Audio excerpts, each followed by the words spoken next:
is a first. And as I understand it, after talking with many of you here today, it's a first in distance, it's a first in endurance, and probably most important, this, in its international aspect, is a first because it involves the great country of Canada, specifically Winnipeg, Manitoba, and the United States, specifically St. Paul, Minnesota. Winnipeg to St. Paul, 500 miles under the most difficult conditions imaginable. 57 drivers arrived in the capital of Manitoba on Monday and paid $5 for the privilege of suffering through 4 days of physical pain. Less than half would be able to make it. One of the first to pick up the glove was Herb Howe of Minneapolis.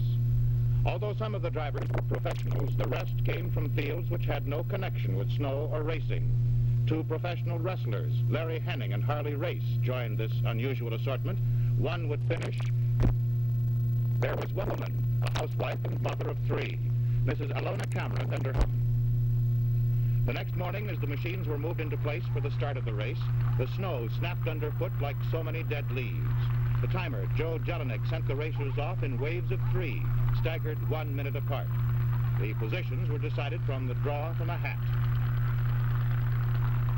20 degrees below zero as the face mask showed chill temperature, which is the 160 miles due south. The man had driven only a scant 40 yards before his gas line froze. This was caused by one of the misunderstandings which occur in every race. Harland Urevig of Minneapolis was told not to use special gas additives. The race committee did not consider de-icer an additive, but Harland apparently did.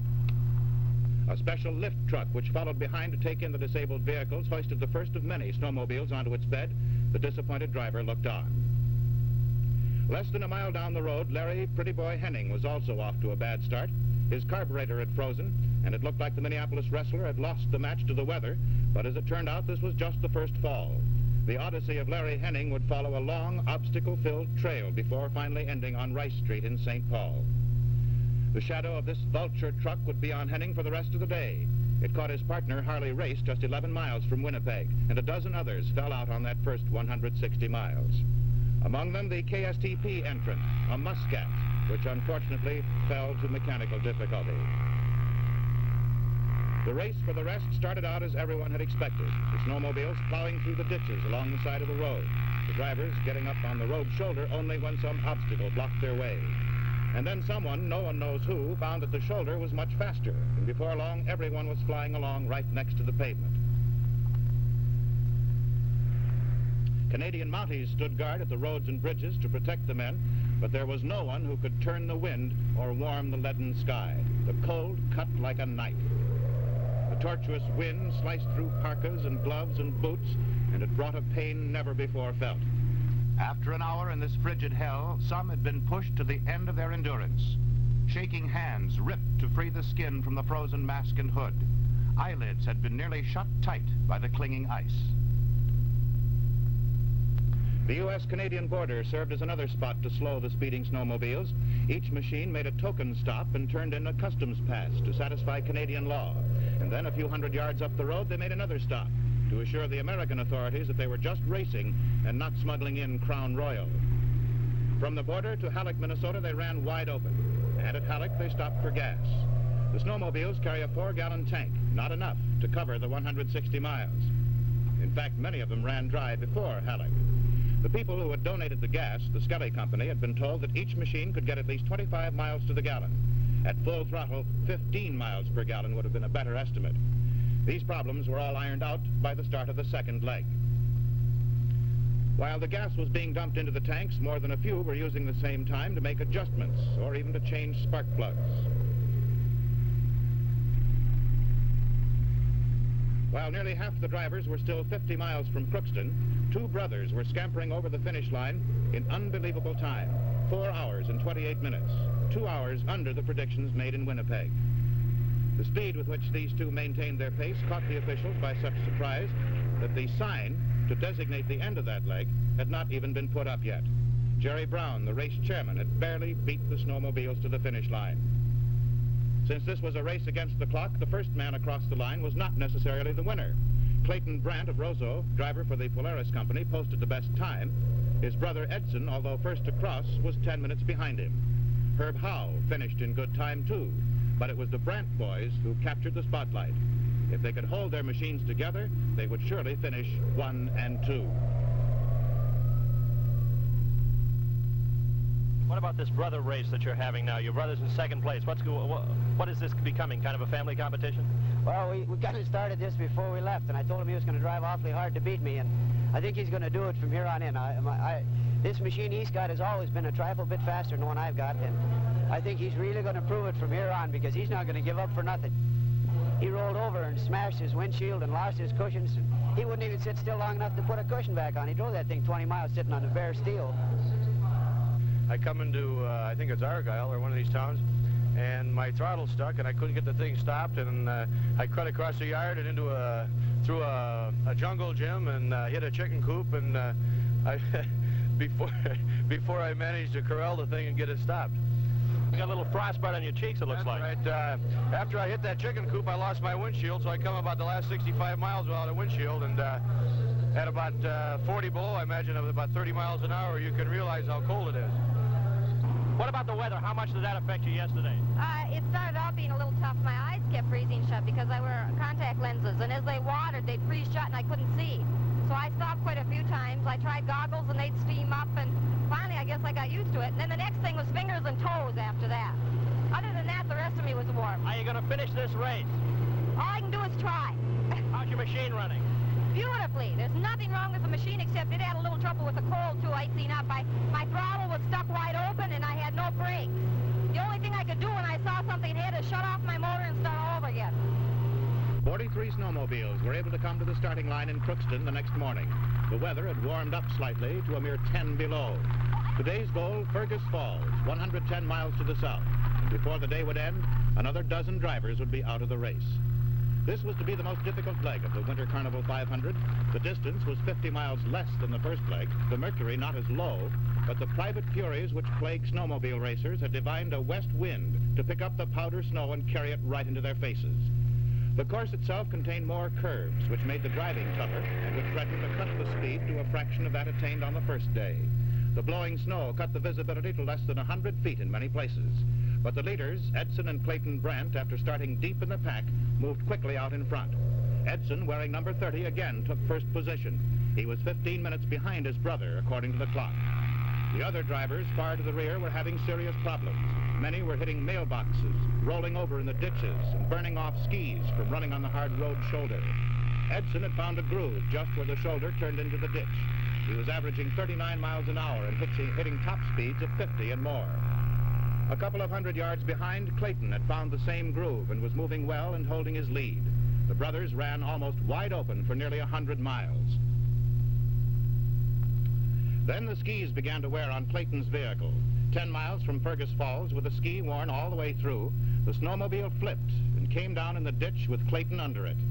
With a bone on his shoulder broken, he finished the second leg, but his brother had moved into the lead now. Edson had wheels added to the front of his machine, and he was clocked crossing the finish line at 52 miles an hour. His time for the 110-mile second lap, 2 hours, 57 minutes. But his use of the wheel attachment started some rumbles among the other drivers, and a special drivers' meeting was held that night. Talking in terms of wheel attachments, you will recall that in some of the original letters that you received, we made the statement that wheel attachments, or at that time, I think we'd call them no snow or bare surface attachments, would be optional. I'm compelled to say this. I would hate to see the Winnipeg to St. Paul International Snowmobile Race, and bear in mind I say snowmobile race, turn into a motorcycle race. And as the chairman of this endeavor, it's my decision now to say that wheel attachments will not be used for the next day and a half of this race. The rising sun at Fergus Falls brought only light, no warmth. It was 30 below as the 32 remaining drivers moved to the starting line. Among those out, Clayton Brandt, his shoulder broken but still second in the standings, even with that serious accident. The woman racer, Alona Cameron, had caught the other racers in Fergus Falls, and although hours behind the leader, she was ready to start the third leg of the race. The extreme cold kept one vehicle from igniting, and he too was forced out of the competition. Lines of cars crowded the side of the road to watch these drivers strike out for St. Cloud, 124 miles away and 1 day closer to the finish. Edson Brandt remained in first place with a comfortable lead over the others. Mr. and Mrs. Cameron started off together. Even though they had a mechanic right with them, and even though their spirits were high, they had no chance of catching most of the other machines.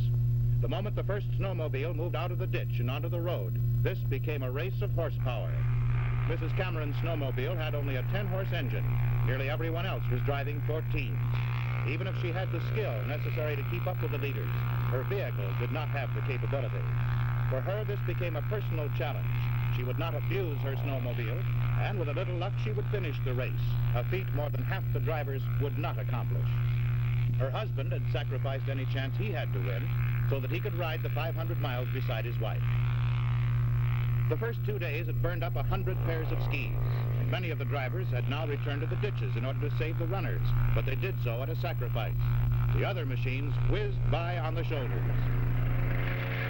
But even here, the going became difficult. Cuts had been made in the pavement to allow runoff during rainstorms. To hit one of these at 40 miles an hour on a snowmobile is a bone-jarring experience. There were few alternatives, however. The ditches were almost as rough. This third day was marred by the only serious accident. 16-year-old Steve Zakar of Manitoba, the youngest driver, was going on the shoulder, lost control, skidded onto the pavement, and smashed into a highway patrol car. The machine was badly damaged. He was shaken up and out of the race. But next morning, he was on the starting line for the last leg. The streets of St. Cloud were lined with spectators as the 27 remaining contestants crossed the line. The physical exertion was starting to tell now, though. Everyone was tired. A snowmobile on pavement can only be controlled with brute strength.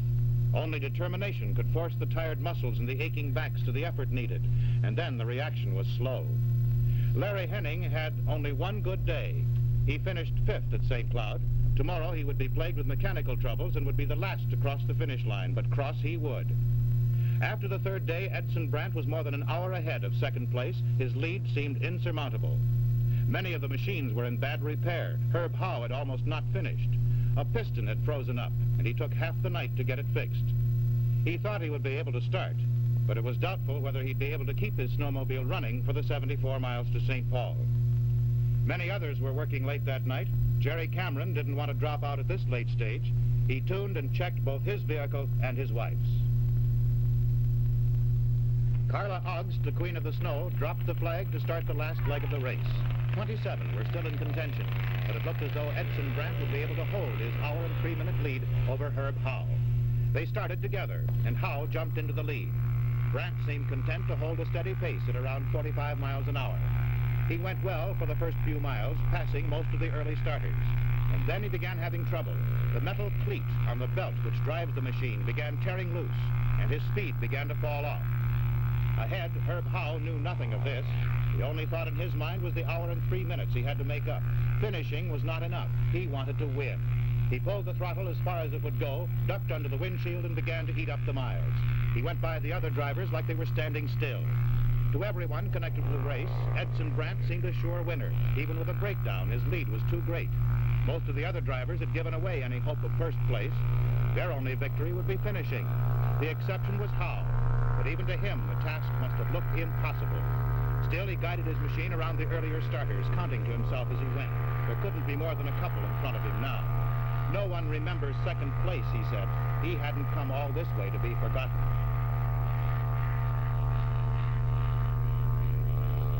Now there was only one man in front of him. He must get around and into the open.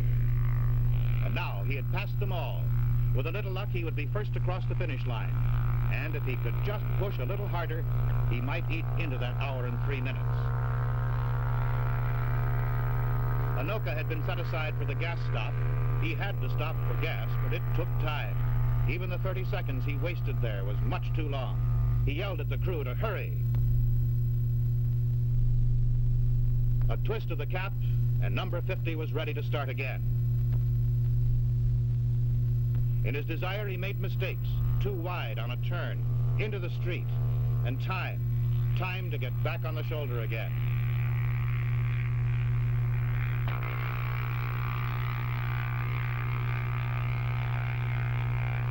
The cold was starting to get to him, too.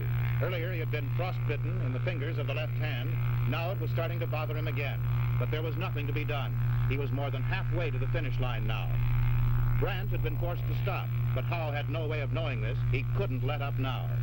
He seemed to be going frustratingly slow, yet he was clicking along at almost 50 miles an hour. And he had no way of knowing if last night's hasty repair job would stay together. Just a few more miles now, it would be over. His skis were almost worn through, but there was no time to stop. The finish line couldn't be more than a mile away.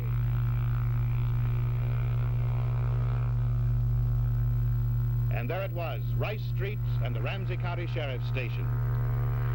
Its history now, the fall of Edson Brandt, the determination of Herb Howe, the dramatic finish with first and second place just minutes apart. In years to come, the great race of '66 will be relived in 1,000 conversations on 100 cold nights. They'll talk about a man named Herb Howe who wouldn't quit. They'll dwell on the heartbreak of Edson Brandt, the leader for 3 days, and his brother Clayton, who wanted to drive with his shoulder in a sling. The courage of men like Steve Zakar, Gordy Nevers, and a woman named Alona Cameron, who will not soon be forgotten. They rode the Winter Carnival 500. Program was pre-recorded, produced by Bob Farinacci and Morris Hurley. This is John McDougall speaking.